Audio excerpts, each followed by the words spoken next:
안녕하세요. 경기도 화성에 위치한 미주 하우징이라 한부장이라고 합니다. 저희 회사는 작은 평수부터 큰 평수까지 건축주가 원하는 대로 집을 지어주는 회사고요. 이제 공장에서는 체리형 쉼터를 만들고 있고, 이제 저희 다른 팀들은 이제 현장 건축을 하고 있는, 양쪽을 다 하고 있는 회사입니다. 오늘 소개할 주택은요, 경기도 평택에 있는 집이고요. 1층이 32평, 다락방은 옵션으로 들어가 있는 집이라고 보시면 됩니다. 그리고 2층에 올라가시면 고기도 구워 먹을 수 있고, 이런 넓은 옥상이 있다고 보시면 됩니다. 이 주택 같은 경우에는 빈 구조로 되어 있습니다. 건축주가 나중에 이제 가족들이 더 오게 되면 위에다가 정축을 할 계획이 있어서 토목부터 건축까지 다 구조 개사를 받아서 2층 구조로 나중에 정축할 수 있는 구조로 만들기 위해서 그렇게 설계된 집입니다. 여기에는 이제 이 평택시다 보니까 모든 게 지중으로 다 들어가야 되는 거예요. 주변에 보시면 전봇대가 없잖아요. 오수부터 하수, 그 다음에 전기까지 모든 게 지중으로 들어가서 설계된 집입니다. 앞에 여기 보시면 우수가 있는데, 우수를 도로 조명을 받아서 카팅을 해서 집 안에다가 이제 오수를 설치하는 거고, 이제 우수도 설치를 하는 거예요. 근데 저쪽에 보시면은 전기도 지중으로 들어와서 전기 맨홀로 이렇게 들어가서 집 안으로 들어가는, 이제 도시에는 거의 다 이제 지중화 하는 게 많아서 소비자들이 이렇게 좀 하기는 좀 어렵죠. 그래서 저희가 다 해드립니다. 주차 공간은 이제 땅이 한 7, 80평 정도밖에 안 되기 때문에 주차 공간 한 대만 될 수 있게끔 주차 라인을 그려놓은 겁니다. 이게 수도는 바깥에 이런 거는 토목을 할 때 저희가 다 서비스로 그냥 해드립니다. 이런 거. 기초공사 같은 경우에는 정축을 하기 때문에 한 1m 정도 이렇게 공구리를 쳤습니다. 치고 그 기준에 맞게끔 철근도 배건도 했고요. 이쪽에 가시면 보강토가 이렇게 쌓여져 있는데 도면에는 나와 있지 않아요. 도면에 나와 있지 않은데 이 땅하고 이 땅하고 구분을 두기 위해서 제가 건축주한테 여기에 보강토를 싸면 어떻겠냐 이렇게 했더니 흔쾌히 뭐 그렇게 하면은 설계 변경이 들어가지 않느냐 이렇게 말씀하시는데, 이제 설계사무소하고 상의를 해서 1m 이하는 설계 변경이 안 들어가기 때문에 싸도 괜찮다 이래서 이렇게 싸드린 겁니다.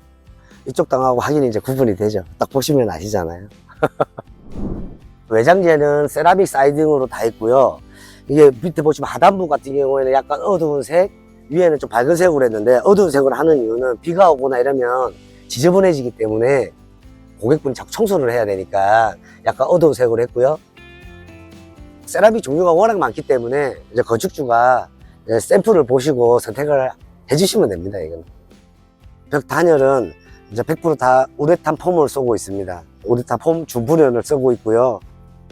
금액은 솔직히 너무 비쌉니다. 그렇지만 이게 기민성이 좋다 보니까 저희는 우레탄 폼을 솔직히 고집을 하고 있습니다. 더 좋은 단열재가 있다면 그걸 쓰고 싶은데 저는 아직까지 솔직히 더 좋은 단열재를 본 적이 없거든요.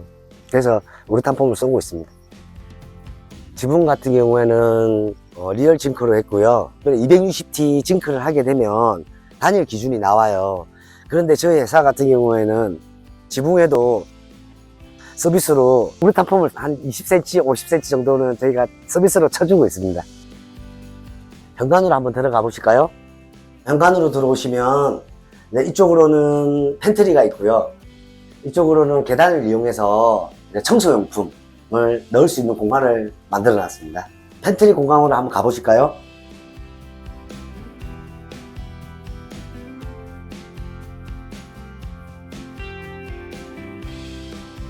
현관에 보시면은 신발장이 따로 없었는데요. 이제 이 팬트리 안에다가 신발장이라든지 그다음에 시스템 행거를 이렇게 만들어서 건축주가 취향대로 했기 때문에 이거는 금액은 별도로 이제 했고요. 맞은편으로 나오시면은요, 이제 계단 밑을 이용해서 이렇게 청소용품, 생각보다 꽤 깊거든요, 안쪽에도. 그래서 나중에 이게 다른 공간으로 활용해도 괜찮을 것 같습니다.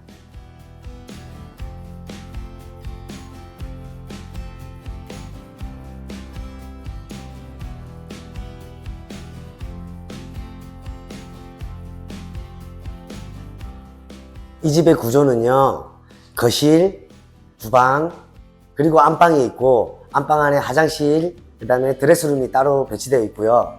그 다음에 작은 방 하나, 그리고 화장실, 보일러실 겸 세탁기실이 따로 구성되어 있습니다. 이제 거실 공간으로 가보실까요? 천장 고 높이는요, 한 2800입니다.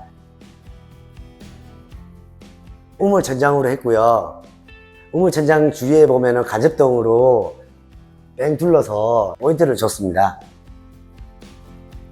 보시면 이게 아트윌 소재로 저희가 TV 타일을 걸 수 있게끔 만들어 놨고요. 벽지 같은 경우에는 건축주분이 이제 실크 벽지로 해달라고 해서 이제 벽지 색깔이나 이런 거 다 고르셔가지고 이제 시공한 겁니다. 창호 같은 경우에는 굉장히 넓죠. 폭이 한 4m 정도 되고 높이가 2400 정도 됩니다. 난방 같은 경우에는 이제 습식으로 했고요. 이제 엑셀 같은 간격 같은 경우에도 저희는 150에서 한 200 사이로 하고 있습니다. 보통은 뭐 한 250 간격 하는 데도 있고 300 간격 하는 데도 있는데요. 굳이 뭐 엑셀 값 아끼려고 그렇게 하고 싶지 않아서 그냥 이렇게 하고 있습니다. 바닥은 강마루로 깔려 있습니다. 다음은 중앙 공간으로 한번 가보실게요. 주방은 디귿자 구조로 했고 장을 짜서 냉장고, 김치 냉장고 2개를 넣었고요. 이게 보시면은 상부장이 없잖아요. 상부장이 없는 이유는 이제 이분이 상부장에 막 지저분하게 올려놓고 막 이런 게 있는 게 너무 싫다 그래서 하부장만 했고요. 그 대신 이제 이렇게 보시면은 닥트를 설치를 해서 이제 공간을 활용도를 좀 넓게 쓰시려고 만든 구조입니다. 싱크대 같은 경우에는 3m는 저희가 건축비에 다 포함이 되어 있는 거고요. 이제 건축주가 취향대로 디귿자를 하게 되면은 3m 이상 되는 거는 제가 추가 비용이 조금 발생을 합니다. 다음은 다용도실로 가볼게요.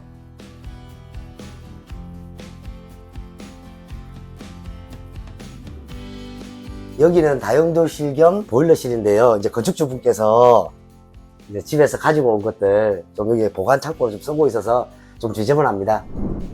이 공간은 지금 건축주가 지금 어떻게 할지를 몰라서 지금 이 공간을 아직 문을 못 달고 있는데요. 이제 나중에 건축주분께서 그냥 통으로 쓸 건지 문을 달 건지 그걸 아직 결정을 못해서 지금 이렇게 되어 있는 상태입니다. 이제는 저 안방으로 한번 가보실게요.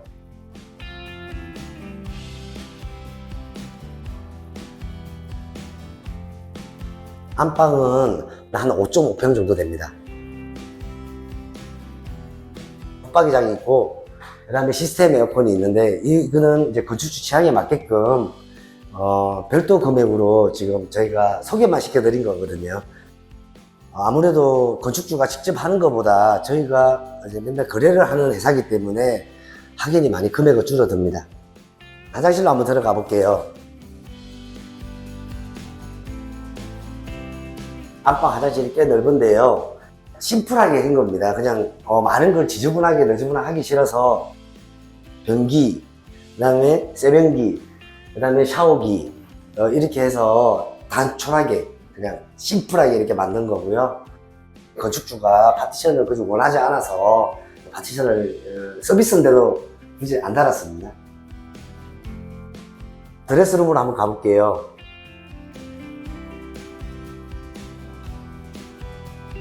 드레스룸도 이제 시스템 행거로 했는데, 시스템 행거 같은 경우는 건축주분이 직접 뭐 가구집에 가서 직접 사오신 걸로 알고 있습니다. 설치도.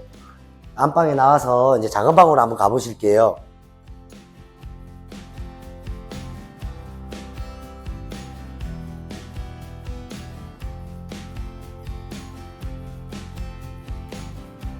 (3.8평에서) 한 4평 정도 되는데요. 여기도 붙박이장, 이제 열자 붙박이장을 달았고요. 이것도 이제 건축주 취향대로 건축주분이 직접 하신 거라서 저희가 소개만 시켜드렸습니다. 어머님도 계시고, 그 다음에 이제 따님도 계시는데, 이게는 이제 딸이 살기로 했거든요. 이제 거실, 화장실 공간으로 가볼게요.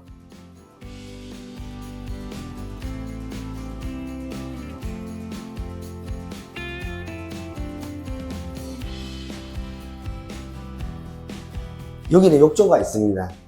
대부분들 안방에 욕조가 있는데 여기는 거실 이제 따님하고 아드님하고 다 같이 쓰신다고 하셔가지고 욕조 바깥에만 하나 둔 거고요. 여기도 화장실 보시면은 진짜 단촐하게 되어 있습니다. 심플하게 변기, 그 다음에 세면기, 그 다음에 젠다이, 거울 하나 이렇게 되어 있습니다. 욕조 같은 경우에는 추가 비용이 조금 들어가기는 하는데요. 저희가 직접 시공을 하기 때문에 뭐 재료값 이 정도밖에 들지 않을 겁니다. 다락으로 한번 올라가 볼 건데요. 이제 다락에 이제 계단을 보시면은 멀바우로 되어 있습니다. 멀바우 같은 경우에는 약간 앤틱하죠. 뭐 소비자 취향대로 하시면 됩니다. 나중에 뭐 이걸로 하셔도 되고, 뭐 미송이면 미송, 뭐 다른 자재를 철계단을 하셔도 되고, 여러 가지 종류가 있기 때문에 이제 건축주 취향대로 저희가 다 맞춰드립니다. 다락 한번 올라가 볼게요.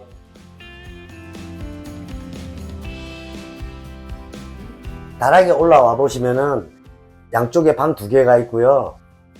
정면으로는 옥상 공간이 있는데 엄청 넓습니다. 이 공간 같은 경우에는 나중에 이제 지인들 오면은 고기도 구워 먹고 여기 이제 강아지도 키우려고 이게 하시는 공간이고요. 이게 옥상이다 보니까 방수를 3번 정도 했습니다. 그래도 좀 아쉬워서 나중에 여기에다가 에폭시를 또 깔 계획이고요. 난간대를 보면은 위에는 철 난간대, 하부 위에는 한 300 정도는 다 현무암으로 다 돌렸습니다. 아까 이야기했지만 정축을 위해서 여기 보시면은 오수, 하수, 수도를 빼놓은 겁니다. 이제 첫 번째 방으로 한번 들어가 볼게요.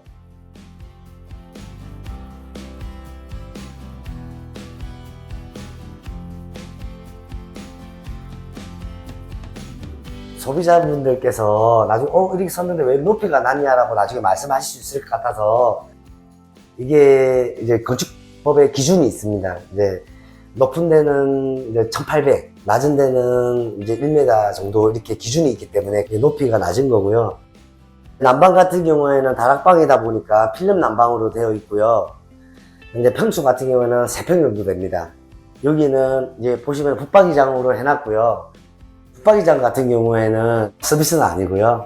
이것도 이제 건축주가 사이즈에 맞게끔 제가 아까 전에 말씀드렸지만 성형을 시켜드린 겁니다. 이제 이쪽 방으로 한번 들어가 보실게요.